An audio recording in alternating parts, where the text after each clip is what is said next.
ഞാൻ ഇന്ന് രാവിലെ സൂചിപ്പിച്ചതുപോലെ ഇതൊരു പത്രവാർത്തയിലൂടെ മാത്രമാണ് ഗവൺമെന്റിന്റെ ശ്രദ്ധയിൽപ്പെട്ടിട്ടുള്ളത്. അദാനി പോർട്ട് ഇത് സംബന്ധിച്ചുള്ള ഒരു കത്തടപാടോ ഒരു ഇൻഫർമേഷനോ ഗവൺമെന്റ് നൽകിയിട്ടില്ല. ഇവിടെ ബഹുമാനപ്പെട്ട പ്രതിപക്ഷ നേതാവ് സൂചിപ്പിച്ചതുപോലെ ഈ കൺസെഷനെയറിന്റെ അകത്ത്, ഈ കൺസെഷൻ എഗ്രിമെന്റിന്റെ അകത്ത് ക്ലോസ് 5.3 വളരെ വ്യക്തമായിട്ട് പറയുന്നുണ്ട്.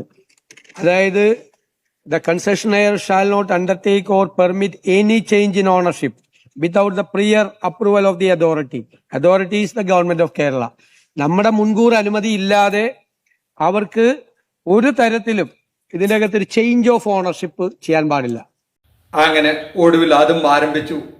ആദ്യത്തെ വിൽപ്പന നടന്നു.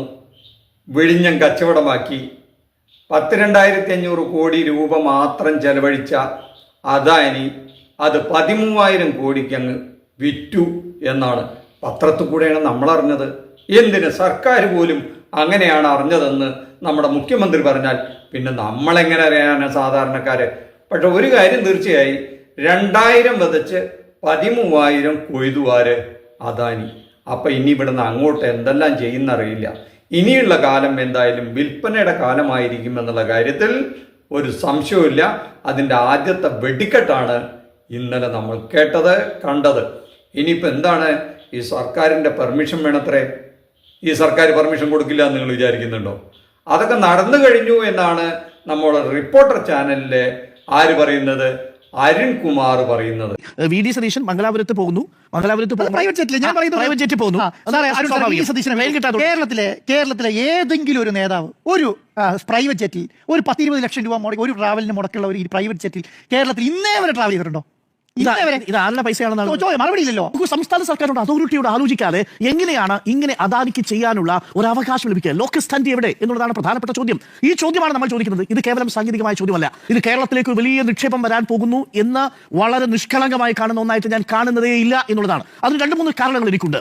ഒന്ന്, ഈ മിഷൻ സമുദ്ര എന്ന മുഖ്യമന്ത്രി പ്രഖ്യാപിച്ചിരിക്കുന്ന പ്രോജക്റ്റിന്റെ മൊത്തത്തിലുള്ള സ്വഭാവവും അദാനി പോർട്ട് ലിമിറ്റഡിന്റെ ചുമതലയുള്ള അല്ലെങ്കിൽ അത് നിയന്ത്രിക്കുന്ന തുറമുഖ വകുപ്പ് മുഖ്യമന്ത്രി ഏറ്റെടുത്തതും തുടങ്ങി മുഖ്യമന്ത്രിയുടെ മംഗലാപുരം ചാർട്ടേഡ് ഫ്ലൈറ്റ് യാത്രയടക്കം ഇന്നിപ്പോൾ സംശയത്തിന് നിഴലിൽ നിൽക്കുകയാണ്. ഇങ്ങനെ ഒരു ഡീൽ ചർച്ച ചെയ്യുമ്പോൾ കേരള സംസ്ഥാനത്തിന്റെ ചുമതലയുള്ള അല്ലെങ്കിൽ സംസ്ഥാന സർക്കാരിന്റെ ഈ വിഴിഞ്ഞം പോർട്ടിന് ചുമതലയുള്ള നമ്മുടെ വിഴിഞ്ഞം പോർട്ടിന്റെ തന്നെ ഒരു MD ഉണ്ട്. ആ MD അറിയാതെ ഇങ്ങനെ നീങ്ങുമോ എന്നുള്ളതാണ് എന്റെ സംശയം.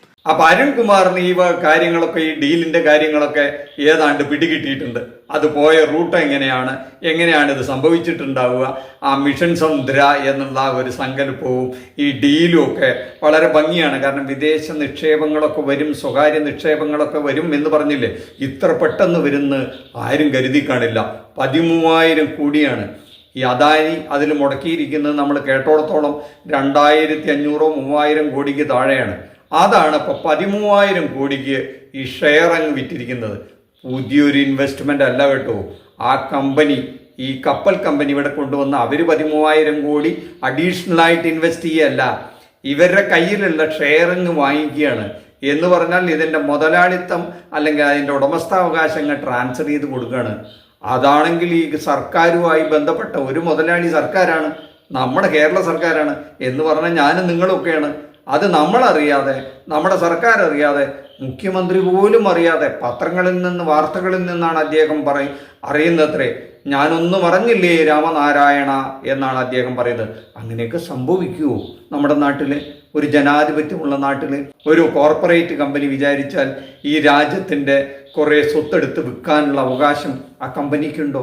നമുക്കറിയില്ല കേട്ടോ, അറിവുള്ളവർ പറയട്ടെ. അതാണ് അരുൺകുമാർ പറഞ്ഞത്, ഇത് പോയ വഴി ഇങ്ങനെയൊക്കെയാണെന്ന്. അതാണോ എന്നറിയാൻ നമ്മൾ കാത്തിരിക്കണം. എന്തായാലും കേരളം വരും നാളുകളിൽ കാണാൻ പോകുന്ന വിസ്മയങ്ങൾ അതിഭയങ്കരമായിരിക്കും എന്നുള്ളത് ഏതാണ്ട് വെളിവാക്കപ്പെട്ടിരിക്കുന്നു എന്ന് മാത്രമാണ് പറയാനുള്ളത്. നന്ദി, നമസ്കാരം.